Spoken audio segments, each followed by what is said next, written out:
Hi, and welcome to the live series Straight Off the Bat. Join us on Thursdays as we speak to individuals across multiple industries that help you understand financial literacy and education. If you join us on Facebook, don't forget to like and follow our page to stay updated with content that will help you manage your money.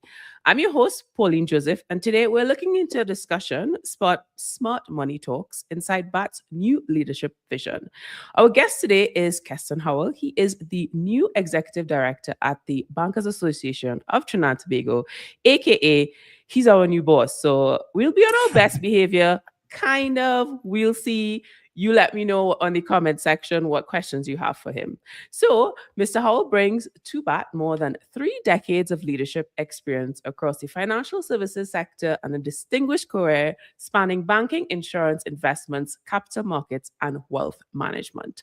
Prior to joining BATT, he served in senior roles within major financial institutions and actively contributed to industry development through his involvement with key sectors bodies, including the Securities Dealers Association of Trinidad and Tobago and the Association of Trinidad and Tobago Insurance Companies. So we're going to bring Keston in because, you know, this always seems like a long time, an hour, 60 minutes. But as we all know, money is part of our lives and we want to squeeze out as much information from Keston as possible.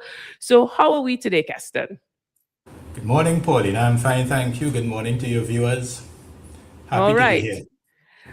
So happy to have you. So as I mentioned before, you're the new boss, but we've been doing this for 5 years. So as our viewers know, I tend to ask the difficult questions. So let's start with one that's ease you in. You assumed the role as executive director of BATT in December 2025. What inspired you to take on this position at this stage of your career? I think, Pauline, that's an interesting question. I'm not sure about inspire, but I could probably share how it happened. I mean, I retired from my last job in December of 2024, and I spent a little over a year in retirement. But I would say by month 7 or month 8, I started to feel a little restless, a little bored, and I began to contemplate, how could I use that 30 years experience in the financial services sector to contribute in a way that was less institutional and probably more from an industrial sectoral perspective. And as fate would have it, and I believe in manifestation, the opportunity came to interview for the executive director position at BATT. And I thought that it would be a good opportunity for me to use that experience and shift from what I call institutional leadership to industry leadership and contribute to a sector which I'm grateful that has provided me with the opportunity to meet the needs of myself and my family, but to contribute in developing that sector in a meaningful way from a national developmental perspective. So that's how I ended up at BATT. Okay, well, it sounds interesting because just like some of the greats, Jay-Z, Cher, even Michael Jackson, you came out of retirement. So thank you for that. Um, so when it comes to, because we want to get some insight on your mindset as to some of your priorities and goals that you may be looking into when it comes to your leadership role in the association. Well, I would say that my approach to that topic, Pauline, is collaborative. So when I came on board in December, one of the first things that we did with the team was to develop a strategic plan. So together with the team, we kind of thought about what were the pressing issues impacting on the financial services sector. But we started off with the view that we wanted to shift the perspective of BATT to more a thought leadership role in terms of how could BATT be a thought leader in the financial services space. So as we examined those issues which we felt were pressing for the sector, we came up with 4 strategic pillars. And the first is that as a thought leader, we wanted to promote informed discussion or dialogue on matters of national interest. And that quite naturally would change depending on what was pressing from a national perspective at the time. Key for us in that area would be the whole concept of economic diversification and what role could BATT play in terms of facilitating that transition to being a less energy dependent nation. The second pillar was really what role could BATT play in terms of strengthening consumer protection, financial protection, as well as building customer trust in the sector. And in that area, we feel that there's an important role for us to play in developing financial literacy, digital literacy, engaging with the SME sector in a far more meaningful way, paying more attention to how the sector deals with the disabled population, in particular the blind and visually impaired, as well as taking into account, given the prevalence of cybersecurity, and that's linked with digital literacy. But how could we engage the various stakeholders in terms of building stronger defense mechanisms in cybersecurity? The third pillar would be we wanted to help champion the development of a strong national payments infrastructure, which would aid in terms of ease of doing business. And finally, we felt that we needed to demonstrate to the customer base and to the wider public that BATT is in fact caring and very methodical in terms of how it treats with some of those societal governance and probably environmental issues. So demonstrate some caring, protective leadership in the sector. So those four pillars pretty much informed the strategic initiatives that we laid out and the action plans that we are working on to achieve those initiatives. Wow, that's a lot to cover, and I definitely am excited to as to what's ahead, because doing this over the last couple of years as the host, I've learned so much from our guests as well as our audience. So it's exciting to see what we have moving forward. So, as I mentioned earlier in your introduction, you have over 30 years of experience. I mean, I don't know how you do that, because I don't know, did you start at 10 years old? Gosh, so well done. And for a lot of folks, it's this financial conversation is new, because I've mentioned on this show thousands of times, many of us did not have that conversation with our parents, because let's be honest, our parents, they don't know what they don't know. So with your experience and your understanding in the financial space, what is one of the key differences have you seen over the last, multiple decades, in terms of understanding financial literacy? Oh, that's an interesting question, Pauline. I think the greatest shift, certainly over my career, and I think it really would be the shift from probably what I would describe as analog banking to digital banking. From an analog banking perspective, I think the fundamentals remain the same, and it governs how we approach financial literacy in terms of teaching the basics in terms of saving, budgeting, investing, and generally having a financial plan that would guide whatever goals that an individual has. I think with the shift to digital banking and the use of digital banking tools, it has kind of forced us to consider the role that we play in terms of helping our customers use those tools safely. So in that context, it's where we enter the discussion in terms of digital literacy. So we have a responsibility to alert the public in terms of the risk of financial scams using those tools, and to equip them in terms of what are the skills they need to develop to counteract those attempts to defraud them via those tools. So I would say that would be the most greatest shift that I've seen, certainly in my career. And we could go into that some more. So we speak about financial literacy on this show all the time. And you mentioned digital literacy. So I don't want to take for granted that everyone knows what these terminology means. So just give us a quick insight as far as you see, Keston. What is digital literacy? Well, digital literacy really is about developing the knowledge, the skills, attitude, and behavior. But rather than developing that around financial matters, it's really about digital matters in terms of how one operates in a safe and confident fashion within the digital ecosystem.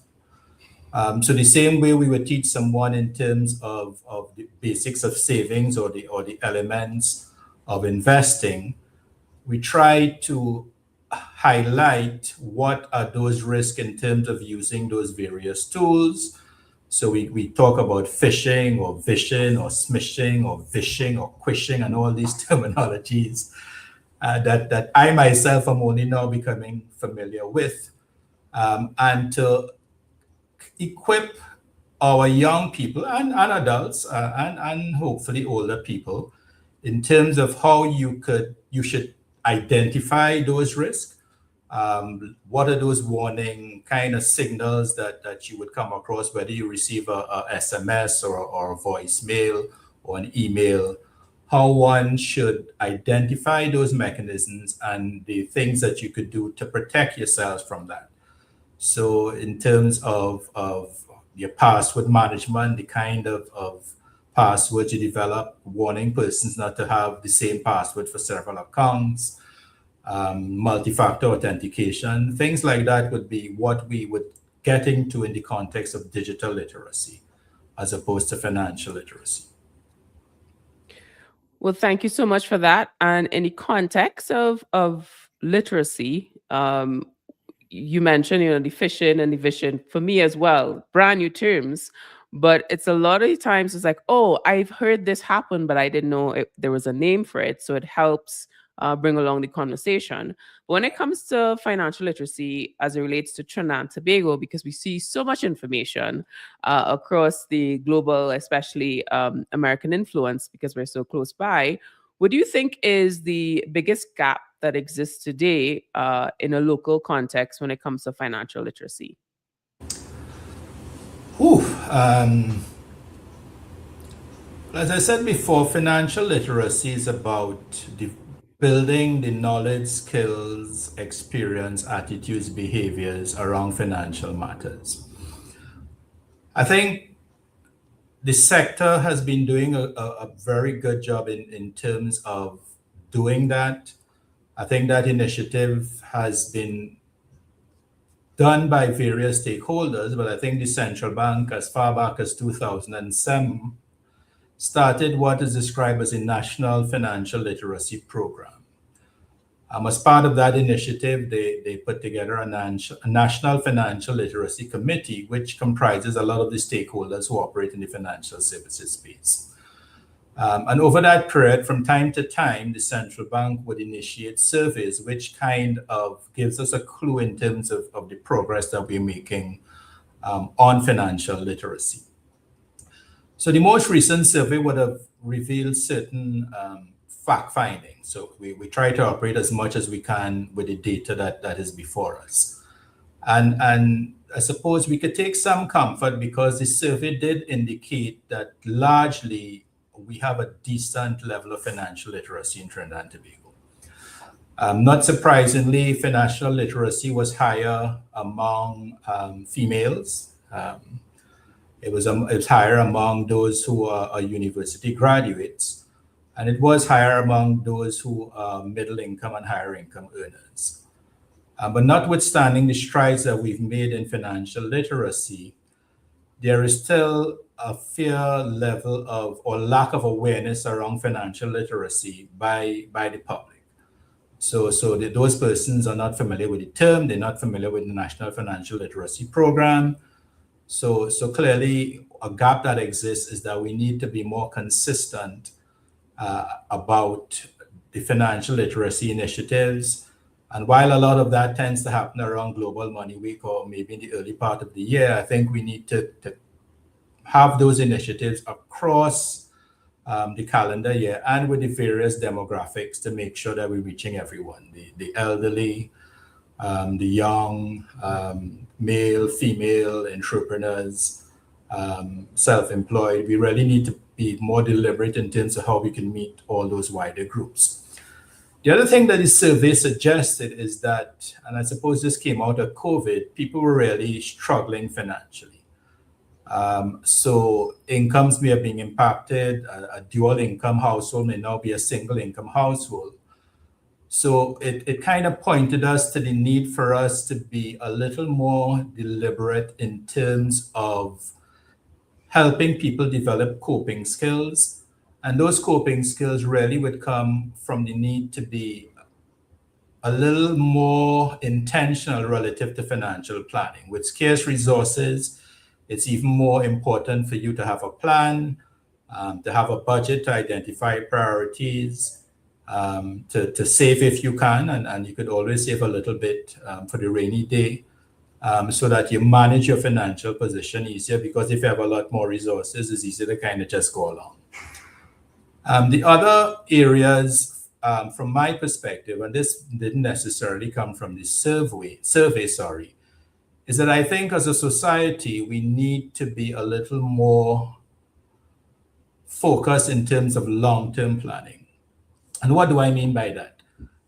From a long-term planning perspective, and I'm focusing here a lot on our younger population. When you're young, you tend to be go happy, go lucky. You don't think at some point in time you're going to be like Heston and retired. And once you enter retirement, your income, depending, certainly if you are an employed person, is going to drop. And you need to think about two things will happen. One, inflation will make things more expensive. And at retirement, your income is going to drop. So I think persons need to start early and think about retirement planning and prepare for the day that you're going to retire. And I encourage young people to start now. You're in your 20s or even early 30s, it's important to start thinking about retirement and looking at those products which are available in the banking sector, in the insurance sector, even to some extent in terms of the securities company sector, to make those investments so that you retire a little more comfortably. I think the other thing from my perspective that is often overlooked from a financial literacy or perspective would be what I describe as personal risk management. And by personal risk management, I think it's important for individuals to think about those risks that we face, given the fact that we are human beings and we are mortal. So the obvious one there is mortality risk. At some point, we are all going to die, some of us sooner rather than later. But if you are the sole breadwinner or a significant breadwinner for a family, I think it's important for you to prepare financially for the contingency that you may die and the family be impacted. And life insurance offers us the opportunity to mitigate against that risk. And term life in particular is affordable and provides the kind of protection that I don't think any other financial instrument provides. The other one that comes to mind is health risk. So you may not die, but you may be incapacitated, and which will impact your ability to earn for your family. And again, there are financial products that assist in terms of managing that risk. So you have your health insurance to be sure if you get sick, you have the financial resources to get medical help. And there are also critical illness policies, which again, depending on if you get certain named conditions, provides you with a lump sum that enables you to help yourself from a medical perspective. So I would say from my perspective, those are the major gaps that I think as a society we need to address and help people to get comfortable with. Well, thank you so much. I think all those points were extremely important. The biggest takeaway I got from that was from your central bank survey information, which says that women are more than likely financially more literate than men, which is very important during this auspicious time of March Women's Month. So we're going to go into a conversation around financial literacy when it comes to smart money and Global Money Week. So join us right after the break. We'll be right back.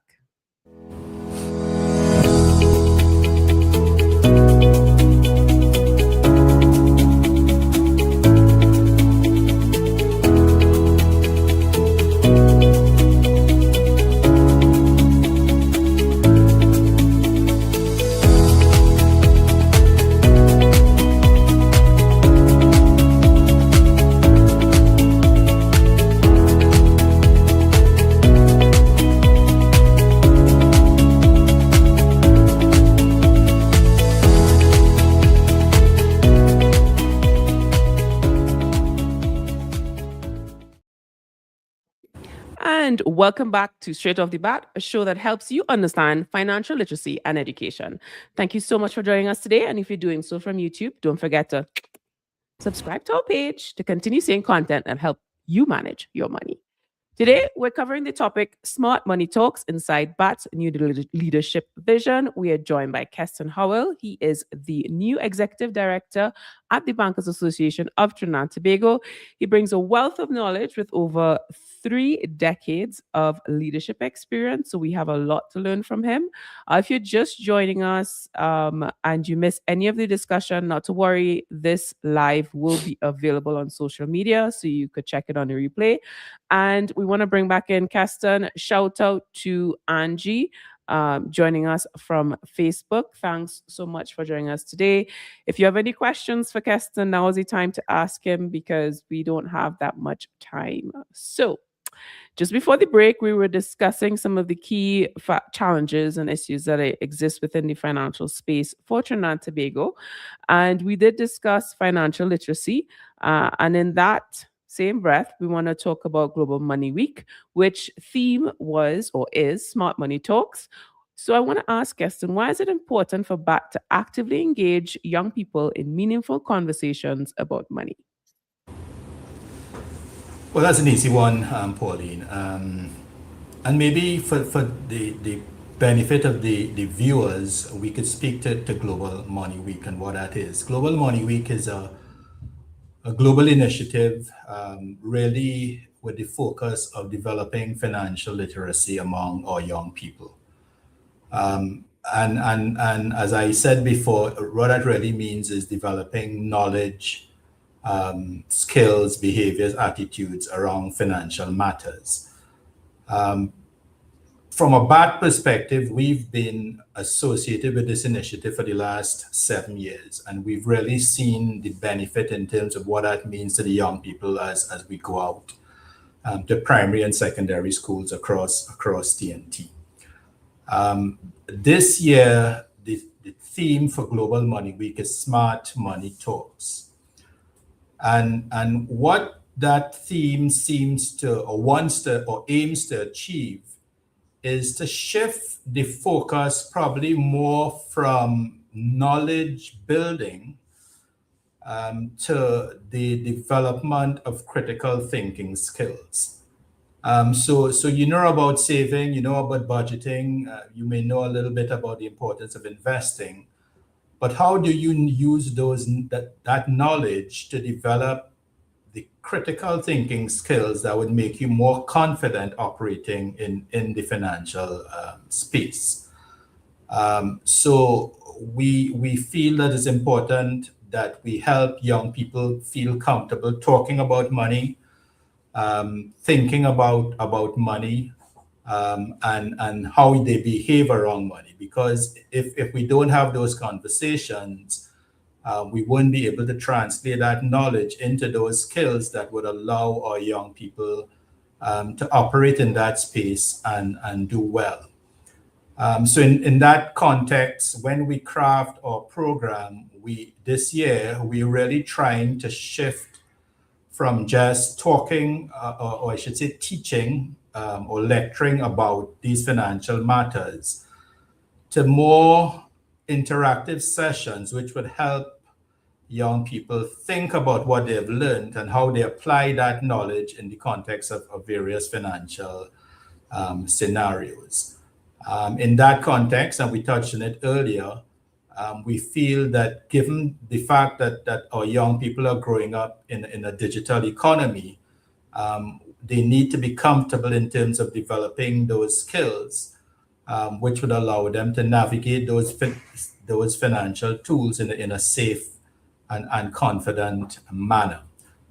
So we develop a kind of curricula that helps them understand what online banking is, what those tools are, what you can achieve using those tools, but also being mindful of the need to understand that once you engage with those tools, there are certain risks and how to treat with those risks as I've shared before.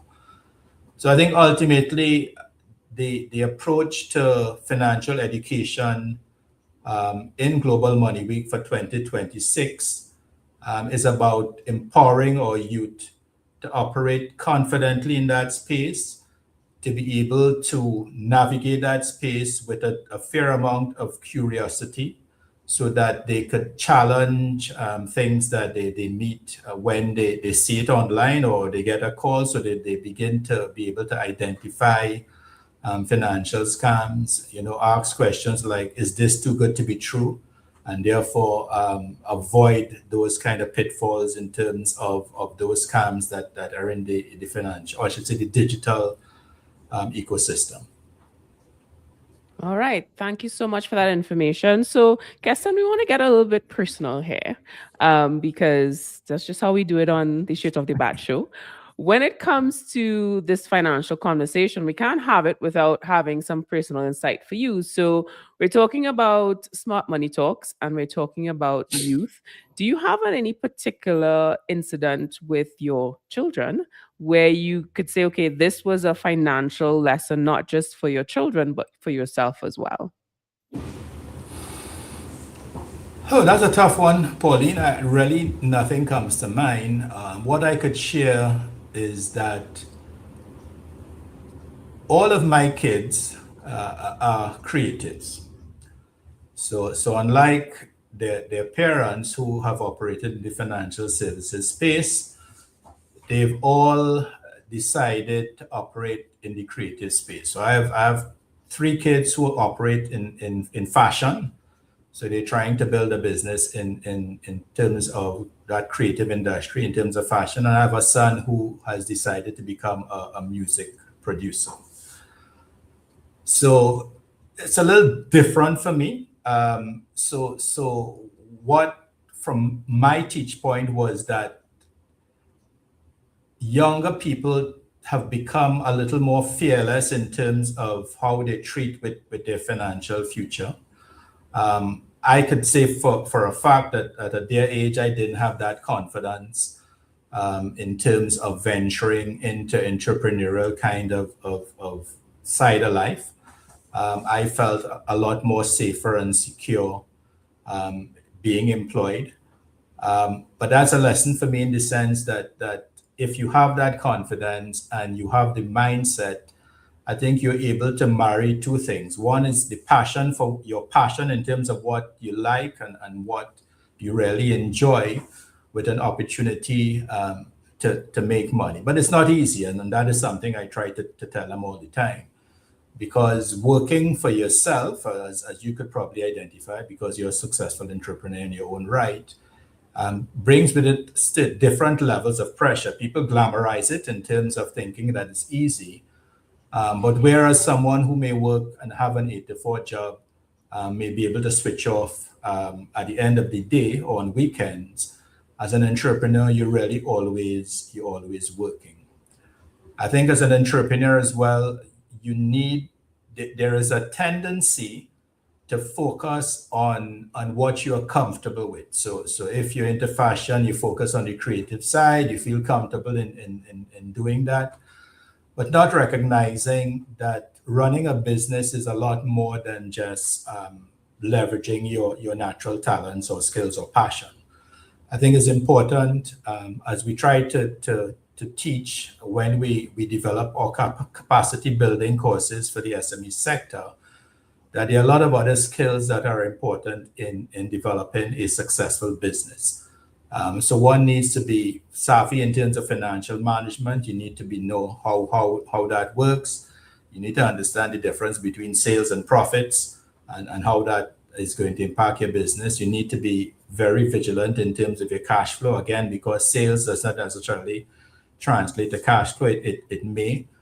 One needs to know how to develop a strategic plan. One has to develop the confidence and speaking skills and relationship skills, not only to grow the sales of your business, but how you interact with those partners, such as suppliers or even your bankers as you approach them for loan capital. And you also need to develop what I call relationship skills in terms of how you treat with your team members. So I think what I've learned as my kids embark in terms of their own creative careers is the need to twin what we take for granted in the financial services space in terms of those skills that you develop and marry it with the natural kind of talents they have, whether it be fashion, music, what have you, to build a successful business.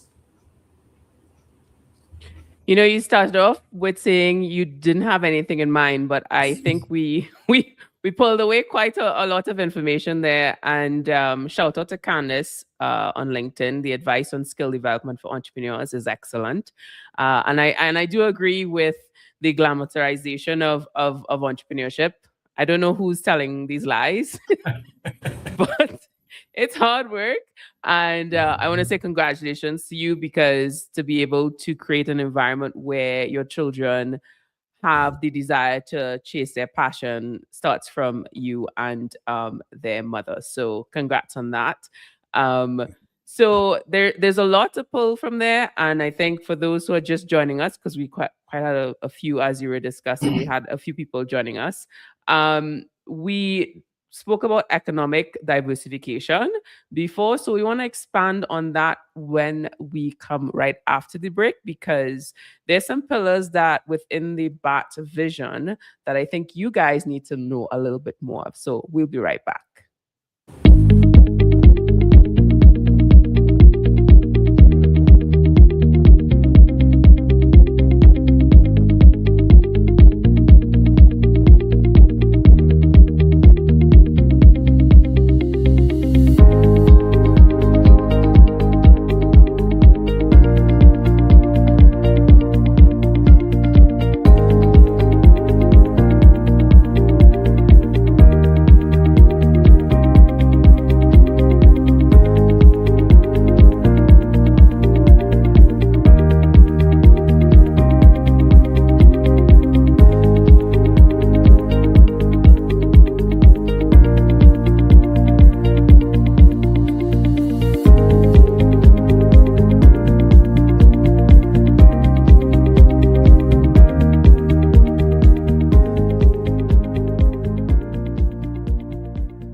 And welcome back to Straight Off the Bat, a show that helps you understand financial literacy and education.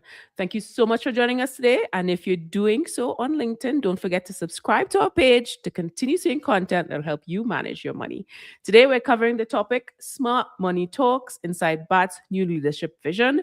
We're joined by Keston Howell. He is the new executive director of the Bankers Association of Trinidad and Tobago.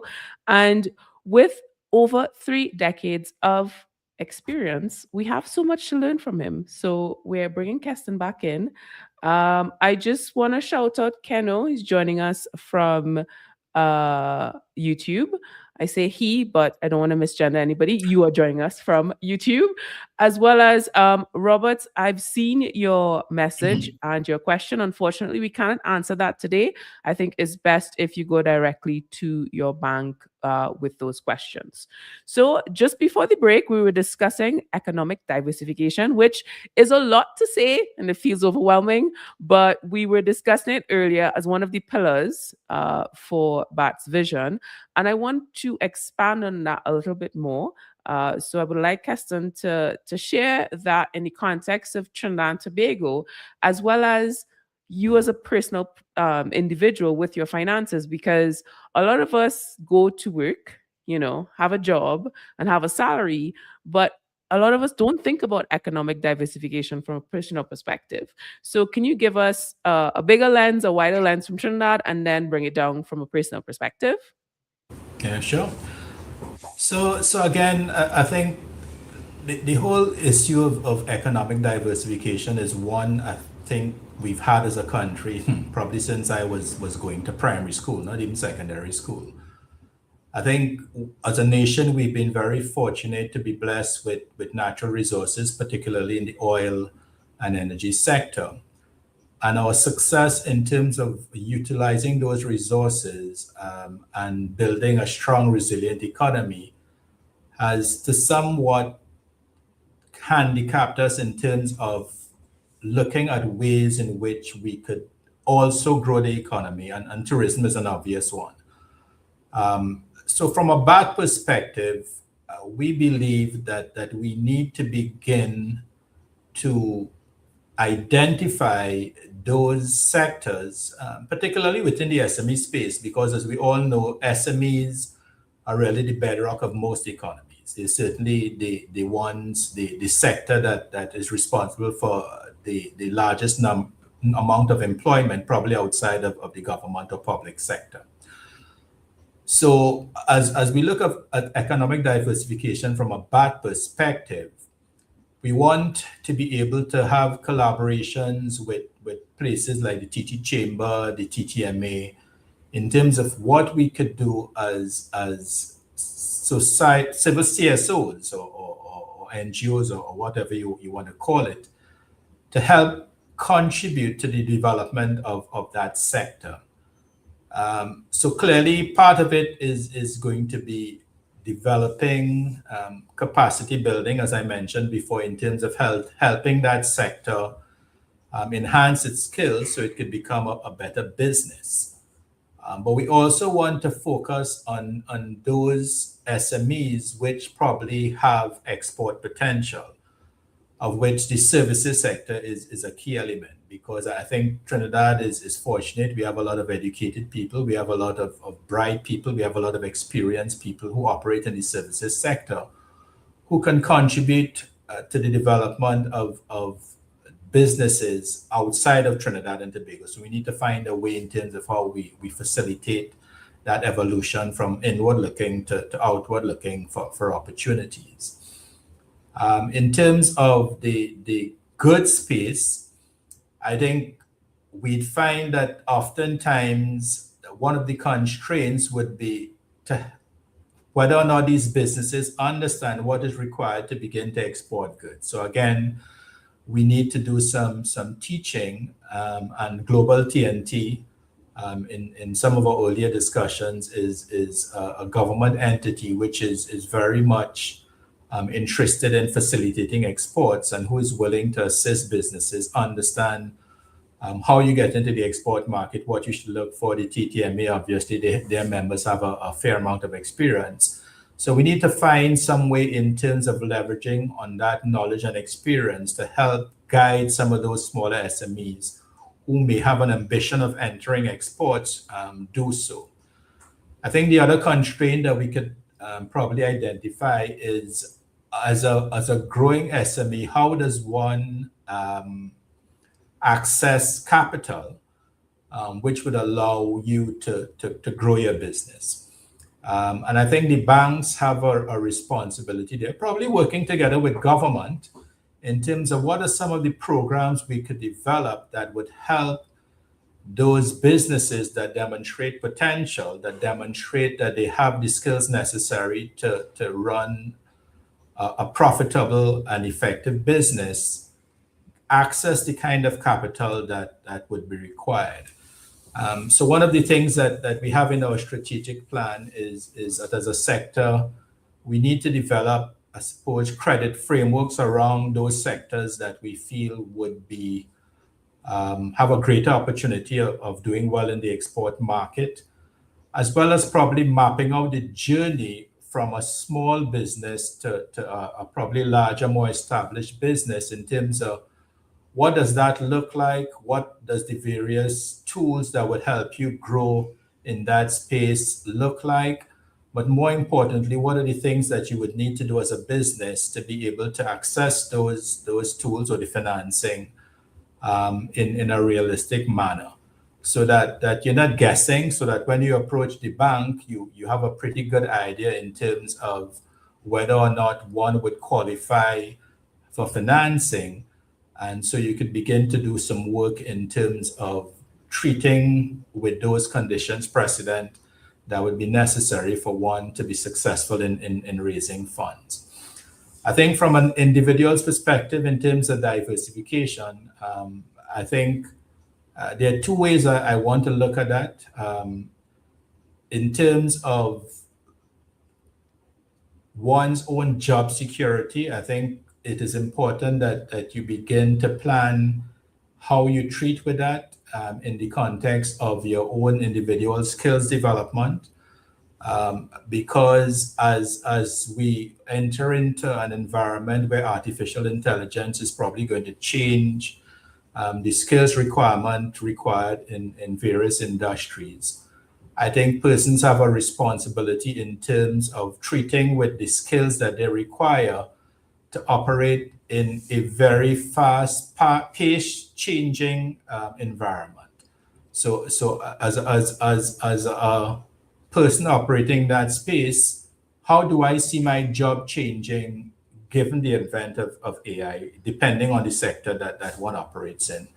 And if you identify that, what do I need to do to develop my own skills so that I stay relevant in the context of what is happening?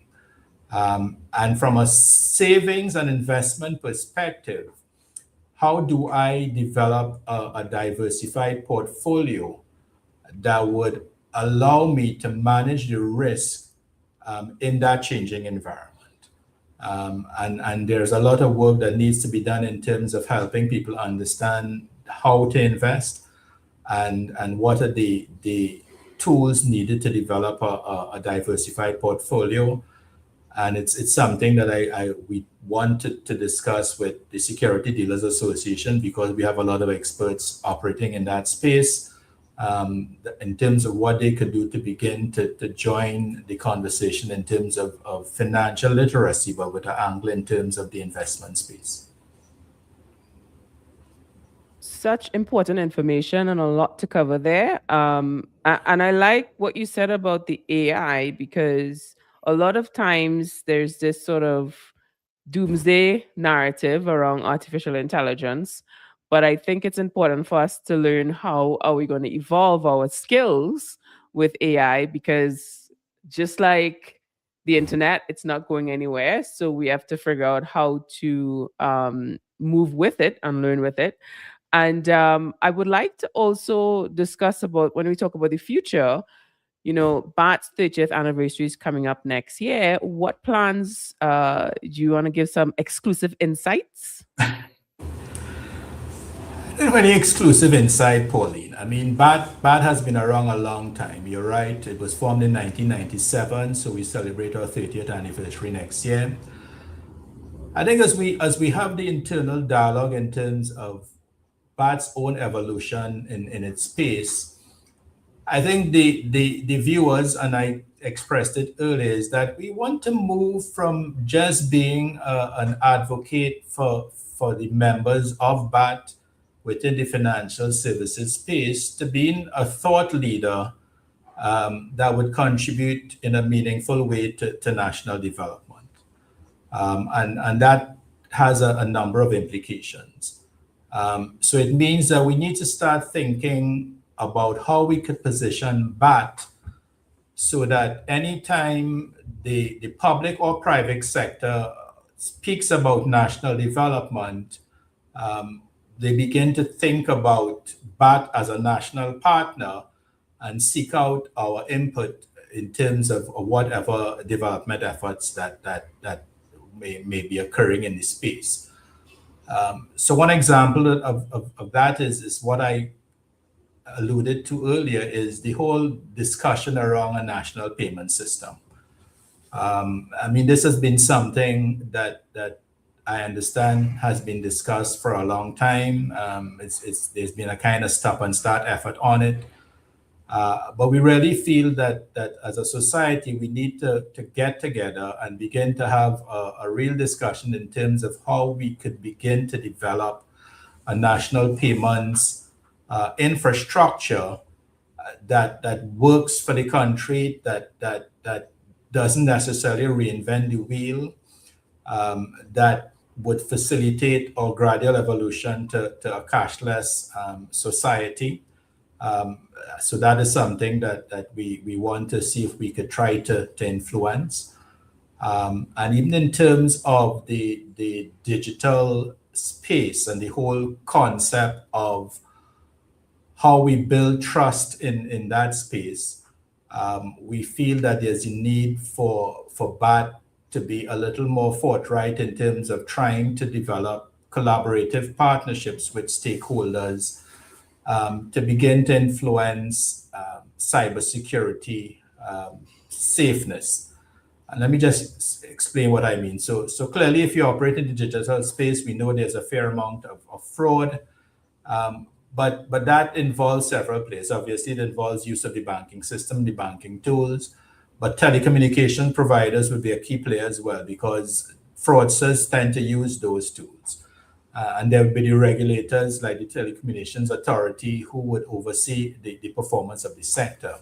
So can we get these parties into a room and begin to have real discussions in terms of how we develop reporting protocols that makes it easier in terms of treating with incidences of fraud?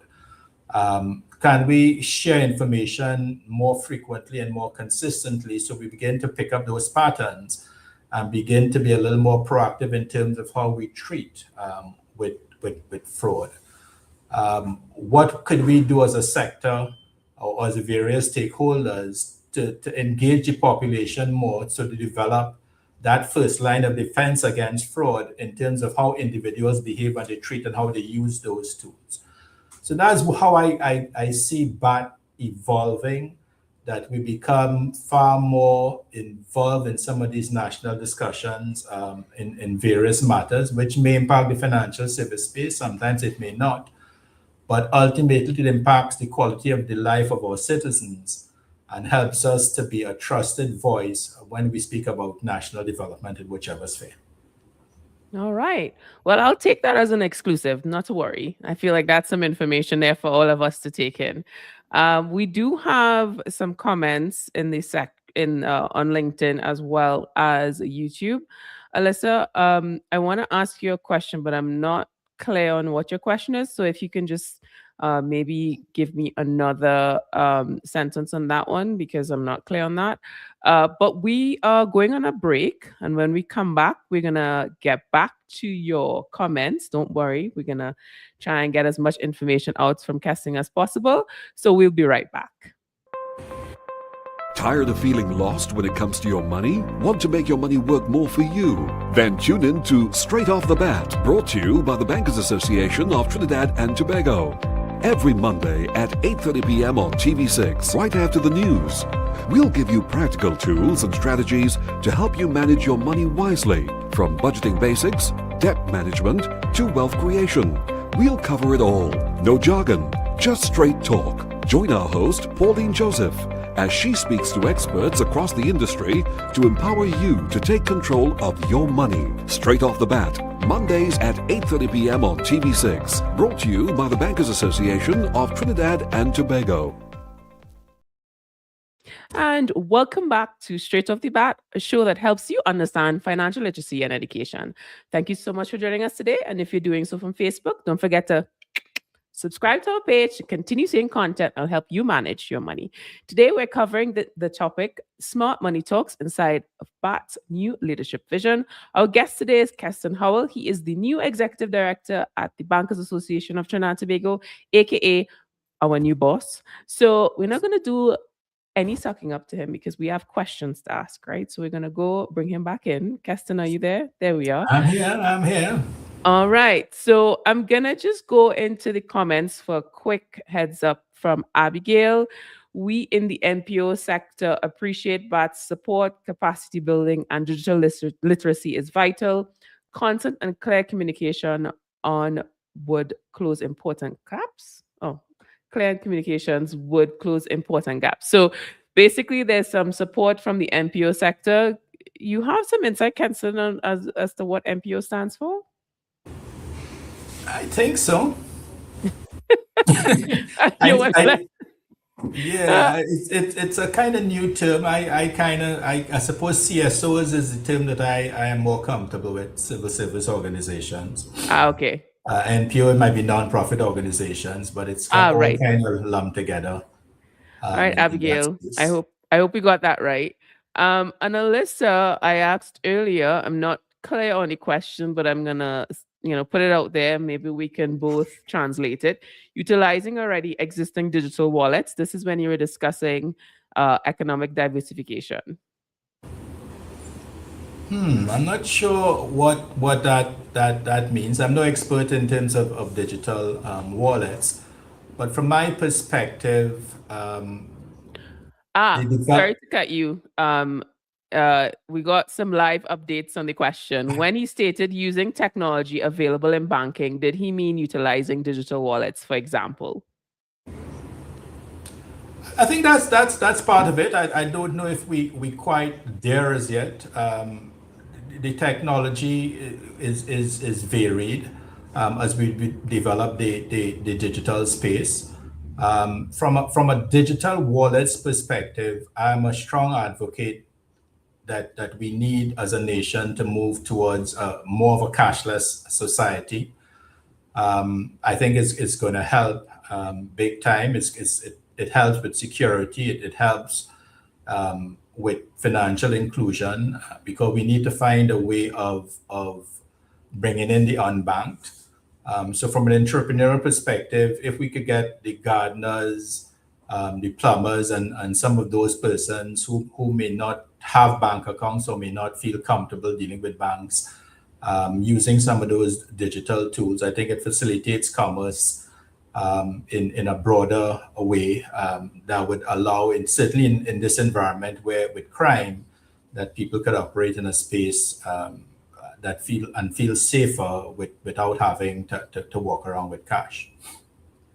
It's so interesting. While you were discussing different, sectors, I keep hearing Mark Cape from Free Citizens. He is our OG and our first guest. He always talks about having doubles man and being able to do a cashless transaction, which is just quintessential being from Trinidad and Tobago. So we all hoping and wishing and dreaming we are going to be more familiar with that, and we're going to be there soon. So we can't have this live show in March without having the discussion around Women's Day as it relates to Women's Month.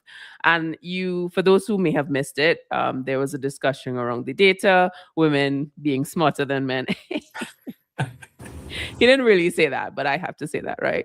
But you can mention as well and reiterate what you discussed earlier. But, what advice do you have when it comes to women and young women in Trinidad and Tobago about having a smarter conversation about money and taking charge of their finances?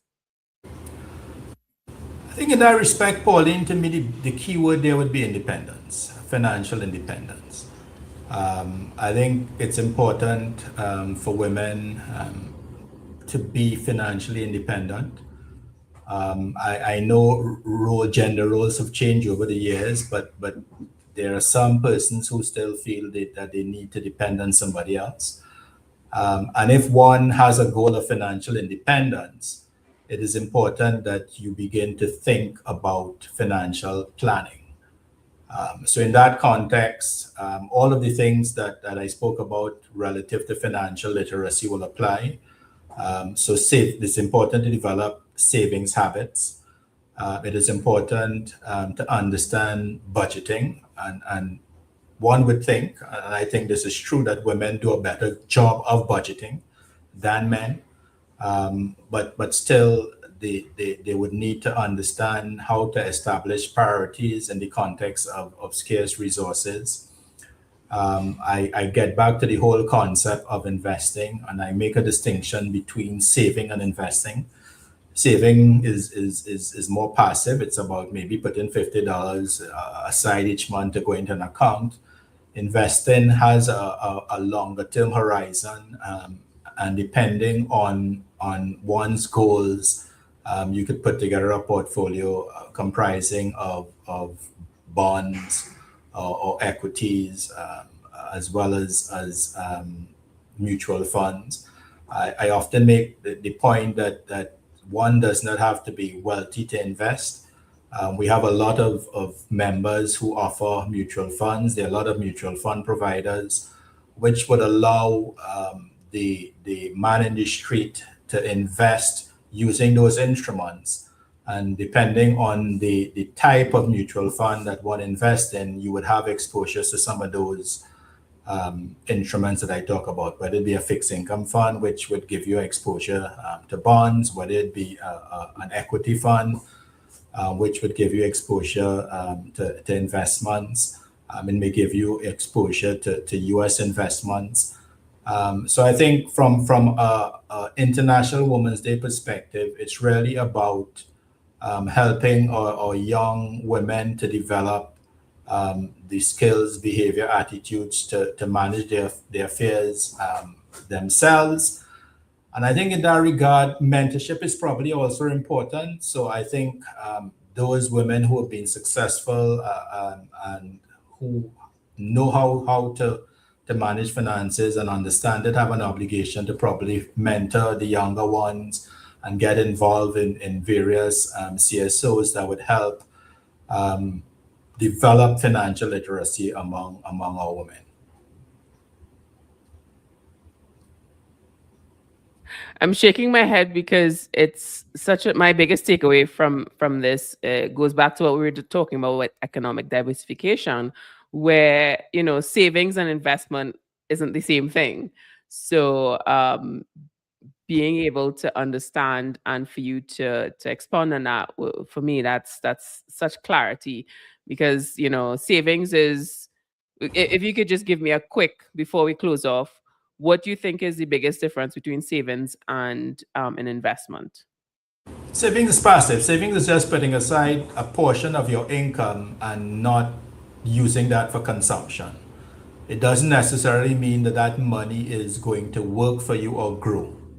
Investing is using those savings and putting into an instrument that would provide you with potentially two things. One is income, whether that income be interest income in the context of a fixed income instrument, and potentially capital gains.